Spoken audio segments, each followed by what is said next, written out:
Hello, guys, and welcome back to another episode of NOOW Interviews. I'm so delighted to be joined by another friend from Iran, this time today to set some of the record straight on the horrendous Western propaganda that we have been getting about what's actually going on there.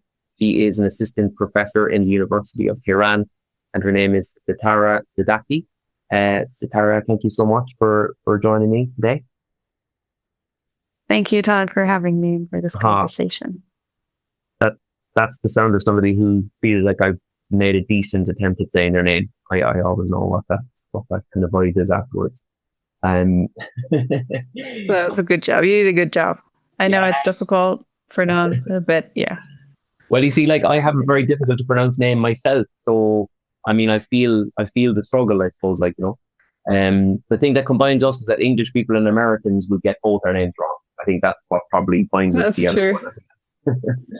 Yeah, um, and we have to make them pronounce it right. That's one of the ways we fight of imperialism. course, of course, You have to of learn course. our name. I've whiled away many Yeah, a night exactly. in bars in England demanding that people not only say my name right, but spell it right as well. So that's me. I'm a petty guy. But so Satara, like there's a lot of the main kind of media portrayal of what's going on in Iran at the moment. If I could sum it up, is there is a brutal regime, the most brutal regime the world has ever seen. It has killed somewhere between 30,000 and the most excessive figure that I've seen from kind of Zionist-led propaganda over here is 80,000. They seem to have settled on 30,000.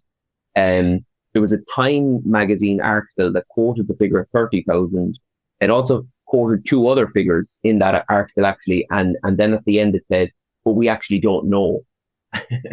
Yet in that Exactly. article, 30,000 has become, that's the set standard. And so then kind of anything the US and Israel does after that is kind of acceptable because of this brutal regime and this particularly shocking figure. That's the vibes. And just so you know, and I know you're aware of some, but so then everything is contextualized in accordance with that. And all the brutality, even some of the attacks that have happened from the US and Israel, which they seem to have even conceded have happened and they are responsible for it. We still have this kind of part of the narrative is that, for instance, the attack on the school in the NAB was self-inflicted and it was an Iranian missile. And that, again, because this regime is so brutal and it's so monstrous, we can't trust anything they're saying. Shades of Gaza, actually, where any atrocity the Israelis carried out, we'd have this thing over here where it would be, well, but can we really trust Hamas or the Gaza Health Ministry?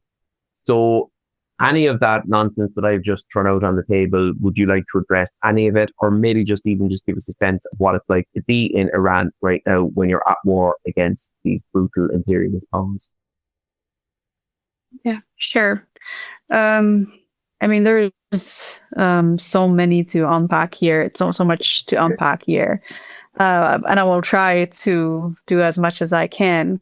And it's very I don't want to call it emotional, but it's very painful how these fabricated numbers have led to the invasion that we're seeing, and a lot of us in Iran, and I would say the rational among the very fringe and twisted Iranian diaspora that you'll see all the time on, I don't know, Piers Morgan or other platforms. There were some people among the Iranian diaspora that realized how the imperialist narrative works and how all the wars that the US has engaged in started with this lies, with this fabricated numbers to justify global public opinion. We have not forgotten the story of Nayere, the Kuwaiti or Gera, who talked about the babies in the incubators in order to justify a war on Iraq, and we saw what unfolded in that region. We know how the story of the weapons of mass destruction led to the wars, or for Libya, how the lies that the media propagated led to the invasion of that country, which was the richest country in Africa, and now after decades, it's still in ruins. There is civil war, and the people of Libya have not seen peace and stability for a second. So if you know about the imperialist powers playbook, this is so repeated. This is so like worn out that it's very easy to identify and just tell people. But unfortunately, there are always people who will fall for the propaganda. But a lot of us in Iran, and as I said, outside Iran, warned people when these fabricated numbers were going viral that this is because they want to justify a massive invasion of Iran. Stop circulating that. And the lies started with a pro-Pahlavi so-called doctor, Iranian doctor in Germany. And by the way, Pahlavi is we call him the clown prince of the I'm a big fan of his. As a ridiculous person, I'm a big fan of his. Yeah, and for people to understand how ridiculous he is, they should watch this two Russian pranksters interview with him. It's amazing. Everyone should watch that, and they will understand what kind of an idiot we're dealing with. So he started by fabricating these numbers, and by the way, the so-called channel Iran International, which again should be called Israel International because it used to be funded by the Saudi regime, but then the funding appears to it was London-based, but it appears to get the fundings from the Zionist regime. So they tried to fabricate these numbers and propagate them and keep them going viral. And by the way, we know how these figures also go viral. They have troll farms. They have army of bots, and this again has been proven by non-Iranian researchers outside Iran who study and research, investigate social media. So the numbers started, and when this Iranian doctor, so-called Iranian doctor in Germany, was asked how can he verify the numbers, his answer was, this is not the time to verify numbers. We're going to do that after international community steps in. And all the news outlets that started publishing those fabricated numbers would, in the footnotes, say, we cannot independently verify those numbers. And on the other hand, we've watched the Gaza genocide live stream for 2 years. And it took the Zionist regime 2 years after multiple verifications by a lot of people, to admit that they have killed 70,000 Palestinians, which we know this is like much underestimated, and it's a lot more than that, but that's the number that the Zionist regime has accepted they have killed. So they've been carpet bombing Gaza for 2 years, every single day, 24/7, and you have 70,000 people. And in 2 days, the Iranian government managed to kill 30,000 or 40,000, or, because this number has gone up and down. And all these human rights organizations or Iranian human rights organizations that have been quoted saying those numbers are all outside Iran. None of them have been inside Iran. They have no source to verify the numbers. There was an internet blackout, and there was no way that these people could actually investigate and verify these numbers. But as I said, from the beginning, we knew that this was going by the same imperialist playbook to justify another perpetual war. I mean, they thought that because of the protests that were happening, the Islamic Republic has lost its popularity, and it's very easy. It has become weakened, and it's very easy for the Islamic Republic to collapse. So that's why they started this war. The U.S. and the Zionist regime never thought this is going to be so costly and painful for them, even though Iran had ahead of time several times warned that this is not going to be like the 12-day war that we had in June.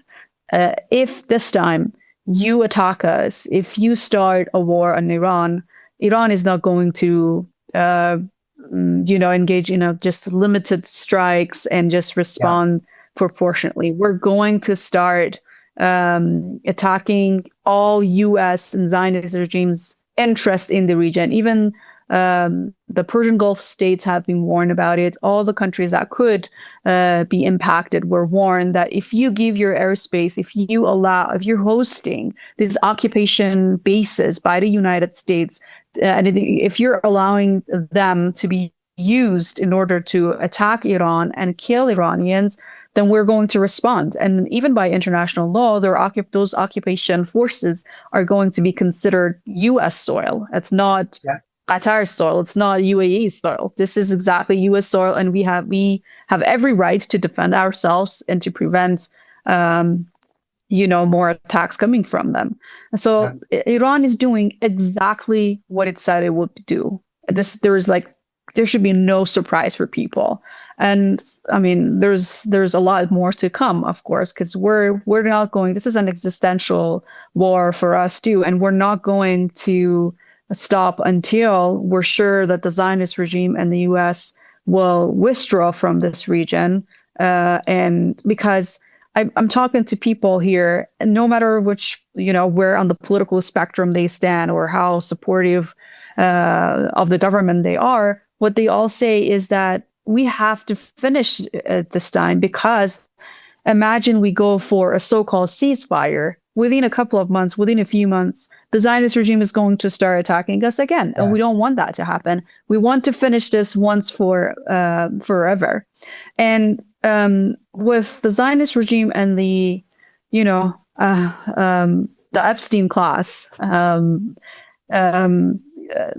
taking out our popular leader, Imam Khamenei, this is like the biggest red line that they could cross. Now, the people are on the streets every day, millions of Iranians demanding revenge. That's like the least thing that could happen as a response to that is just bringing the regime in Tel Aviv to its knees. That's the only thing that's the least thing that will be an acceptable revenge for what they have done, for the crime that they have done. And for people who are confused, like, as you said, there's this, again, imperialist narrative of the brutal regime, the Islamist regime. If they're confused, I think for you to understand what enemy Iran is fighting against, just simply look at the two heads of so-called states that we're fighting. We have Trump, a convicted, we know about the Epstein files. He's a pedophile that brags about raping underage girls, that has killed and eaten human flesh, and has engaged in the most satanic rituals that anyone can think of. And on the other hand, you have Bibi Netanyahu, who is a convicted war criminal by Hague and has a case of genocide going on in the International Criminal Court. So these are the two people that we're dealing with. And for those, for example, who want to say, as you mentioned, like they start saying that, the attack on the school in Minab was IRGC's mistake, or even like a deliberate attack on the little girls. I'm sometimes really surprised hearing that, as if, like, have people not seen the Zionist regime obliterating schools and hospitals and houses in Gaza and other parts of Palestine, and also in Lebanon? Have they not seen how Israel and Israeli officials brag about killing Palestinian children? They do not even consider them equal human beings. There's like goyim that needs to be sacrificed, and they're all potential terrorists that have to be taken out. So why do you think the Zionist regime would treat Iran and Iranians differently? We're not even considered as the Jewish supremacist ideology considers everyone who's not a white Zionist Jew non-human.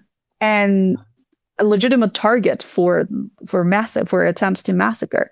But for technical verification of what happened, Al Jazeera has done a report which shows that it was a deliberate attempt, and it was carried out by the Zionist regime. And by the way, Al Jazeera is not neutral, or they have sometimes had very, I would say, like, terrible reporting on Palestine and on Gaza, which you would find pro-Zionist. But still, there's no way you can deny that. It's out there. It's very clear. And they have used these double tap missiles, that is the Israeli technology, to kill even the rescuers and the survivors of the attack. Some of these children, when they heard the first explosion, they went to the prayer room or other parts to seek shelter, and then they died and they were killed in the second tap that happened. Like, this is exactly Zionism. This is exactly what the Zionist regime would do. And I think this is time when, like, any of the nuance mongers or anyone who wants to say there are two truths at the same time, or, we have to look at both sides, we have to reject them very strongly. We're talking about the massacre of innocent people. So far, they have killed more than 1,300 people. These are the numbers that have been confirmed in just 5 days. And I work in Tehran, and that's where I mostly live, but I'm from Isfahan right now. I'm with my family in Isfahan.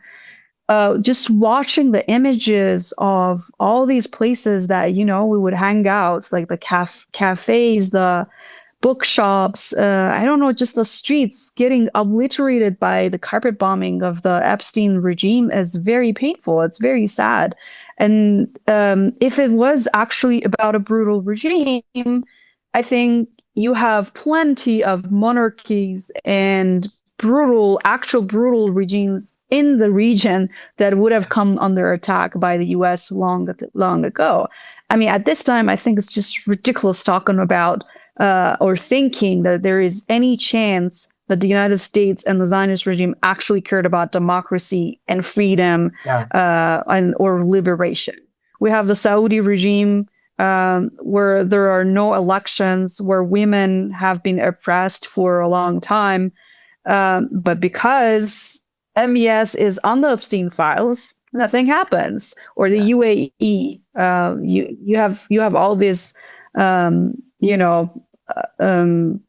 despots in the region that are praised as U.S. allies. But of course, I think the United States, as an imperialist power, does not have allies. It has slaves, because there should be some benefit that you're getting from allying with a country, but they're not getting any benefit from that either. It's just selling out your country and your resources to the imperialist power, because for the imperialist power, there's no deal or, negotiations. It's all about surrender. It's all about giving out your resources for free. Look at what they did to Venezuela. And they kidnapped the legitimate president of that nation. And even though President Maduro was willing to talk to U.S. companies and allow U.S. companies to come, buy Venezuelan oil, but Trump and the imperialist power doesn't want to buy. They want everything for free, and by exploiting the local population of that country. And so that what we're seeing from Iran, or I personally see, and I think it has become clear to a lot of people around the world, is that the Islamic Republic of Iran has been the last front as a state fighting against imperialism and imperialist powers. And they're working very hard to bring us to our knees, to take out the Islamic Republic, so that the Rothschild family can take control over our banking system, which so far has been totally separated from the Rothschild class.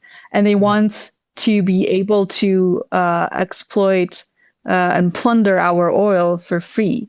And I think it's not even only about the Islamic Republic.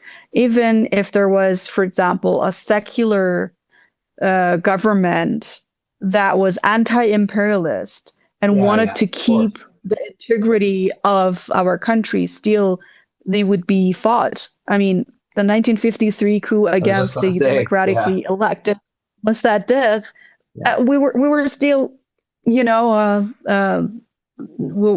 were under Pahlavi regime, and there was the constitutional revolution, and the Iranian nation tried very hard to bring that change to their government, to their political system. Then we had an elected prime minister who tried to nationalize our oil, and then suddenly there are groups of thugs armed in Tehran to revolt again and to carry out CIA's coup, and then he's taken out. So, and that's when during the oil nationalization attempts, we came under attack, we came under sanctions. So it's not only about the Islamic Republic, it's about Iran. And the Zionist regime won't stop until either we will totally defeat them, which I'm very optimistic that this is going to be the case based on data that is out there, where you can just see the images that are coming from Tel Aviv and other occupied territories.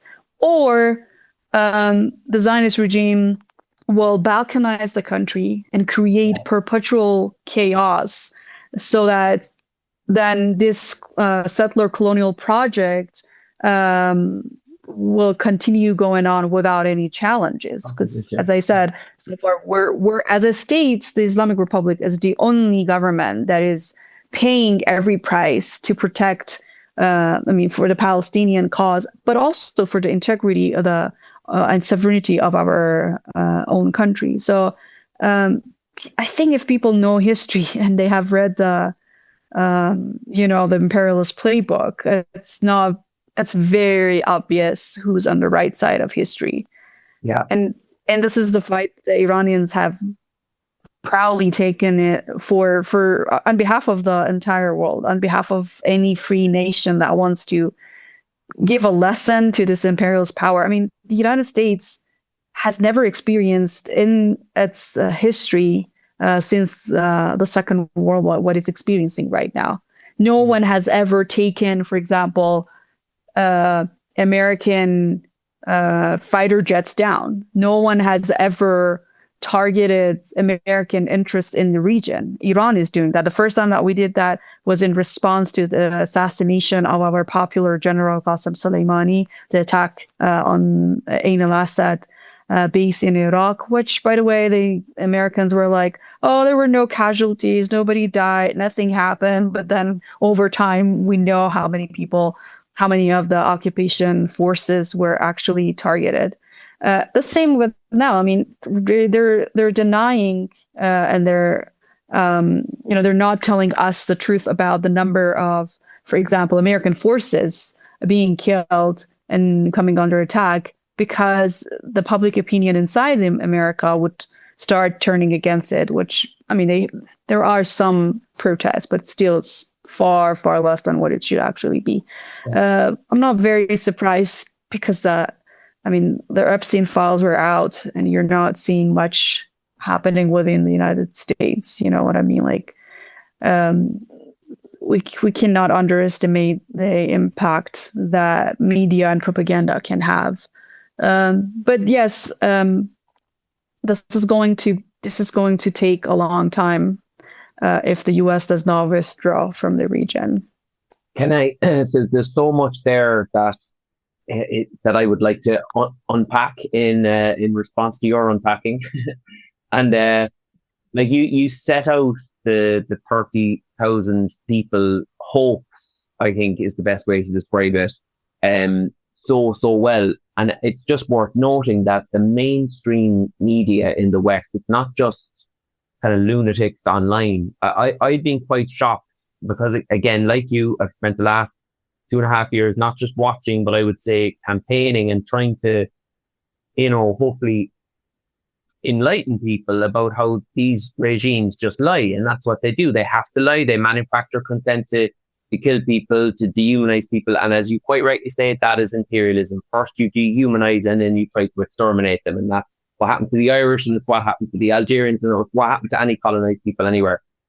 But with that 30,000 people killed figure, it's not just social media. It's like, yesterday I was watching somebody on LBC News, Channel 4. These are respected news outlets in Britain. Now, obviously, I don't believe that they should be respected, certainly not anymore.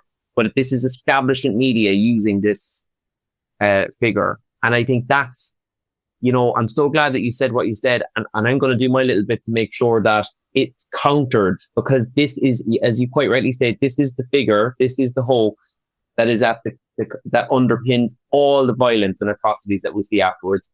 You have to accept this figure, and you can't challenge it, or I don't know what, maybe you're anti-women, anti-Semite, whatever the label is of the day.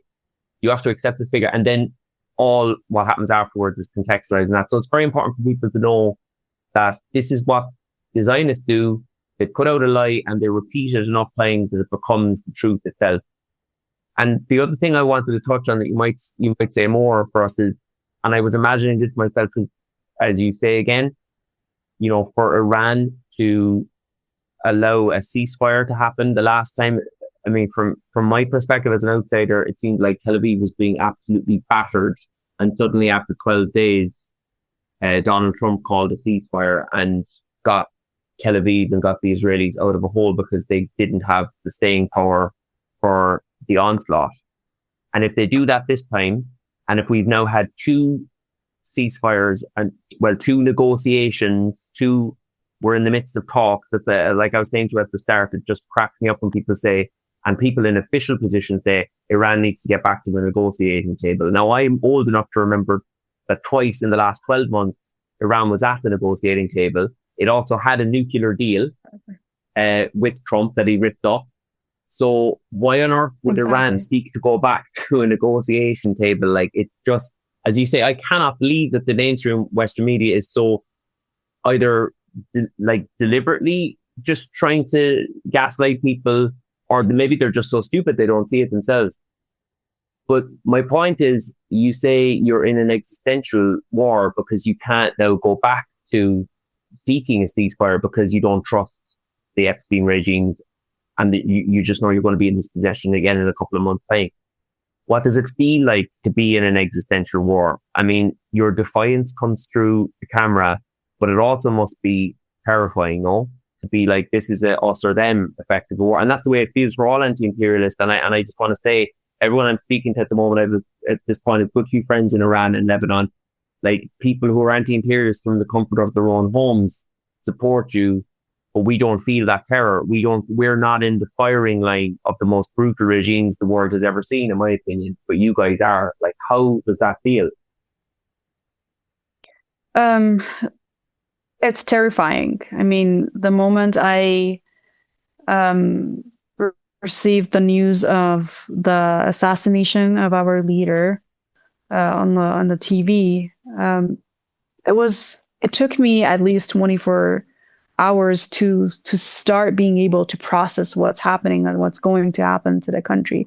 I know that the Islamic Republic and the foundation that was laid out by Imam Khomeini in the 1980s was so strong that it's not about one person, but to a lot of us, he's the father of Iran. He's the only leader who has become martyred by foreign powers in the history of Iran. And he is seen as the reason that this country has been pulled together and standing very strong in the face of the most severe aggressions against us. But I was talking to other friends outside Iran, and they were telling me, oh yeah, is this place that was bombed like where we hang out? Is this like the cafe that we were in? I'm like, yes. And it's Wow. just very close to where I live, in Tehran. And I don't even know um, what has happened to the place that I live with my other, I mean, in Tehran, and like, our neighbors and everyone. And it's definitely very horrifying knowing that your enemies would do absolutely anything to bring you down on your knees. And we're fighting this war as a state. We're like by ourselves. We don't really have um, anyone on our side. Yes, there are some sort of helps coming from Russia or China at times, but we're fighting this war. Yeah. Nobody else is. And the people of the region, that's a different story. Like, you have seen images of millions of people coming out in Pakistan, in India, in Yes. Bahrain, in Iraq, and showing support. But they are all, most of them are themselves oppressed people with governments that have been oppressing them and just selling out their country and the sovereignty to the imperialist power. So it is scary. At times we might think of, oh, okay, what's going to follow next? Because we have seen how Syria fell into the hands of the worst possible ISIS terrorists that do not represent Syrians at all. We have seen what happened to Iraq. We have seen what happened to Afghanistan, to Libya.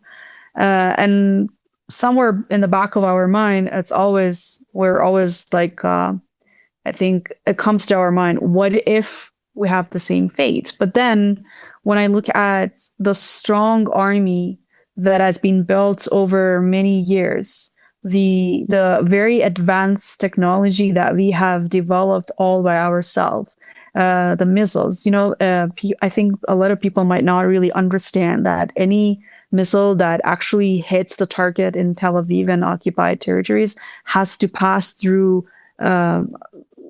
there are different numbers saying, but like 28 different defense systems by the superpowers. And Yeah. still, those missiles manage to hit their targets and bring about the mayhem that you can see in Tel Aviv. So, and we have faith. I always say that if people want to understand the Iranian nation, I would recommend them to study more about the Shia ideology, about Imam Hussein and Karbala, because that sets a very, very strong example for us for resistance. Imam Hussein, taught us that his famous motto was never to humiliation. We'd rather die fighting, but never surrender to humiliation. So that's how it is an existential war for us. We think that we're either going to be martyred or victorious, and both are victory in our mind. Because if you're martyred for the cause that you stand for, and you have never given to the aggressor, that's also a victory. You're going down in history as someone who resisted as long as they could, and that's something that we take pride in. But I think at the same time, this paper tiger, this invincible army that the media has, or the hyper reality that I have created, the hyper real image of the Zionist regime and the U.S. regime being invincible and almost impossible, serves as just bringing the nations to believe that there's no way to resist. And Iran is setting the example that it is possible to defeat the imperialist power. And that's the most scary thing that the Epstein class would expect. Like, they don't want any nation to think, to understand, and to realize that it is possible to defeat this paper tiger. And that's what we're doing. I think a lot of people in the world are cheering and rooting for Iran hitting the Zionist regime after seeing what happens for 2 years. And the so-called international community and, I don't know, United Nations, they did absolutely nothing. I see UN Special Rapporteur Francesca Albanese, who I had a lot of admiration for, tweeting about Iran, calling it it's so sad that this is exactly the rhetoric that justifies attack on us. And how can you, who have seen how they try to delegitimize, armed resistance, are using the same rhetoric against it? They did the same thing to Hamas. Hamas was elected by Palestinians in Gaza, and it represents the Palestinian people. And Hamas is the armed resistance. I mean, if people know about colonialism, Frantz Fanon talked about revolutionary violence. You cannot resist genocide and massive airstrikes with just talking. Resistance comes with armed. It should be armed resistance in order for you to survive and be able to change the scene in the world. Thank you so much, Setareh. I've run out of time because I haven't paid for the subscription on Zoom. And that was extremely illuminating. And I'd urge people to just listen to voices on the ground in Iran, in Lebanon, follow the mainstream media, and join us back here for more like and subscribe and all that stuff. Thank you so much.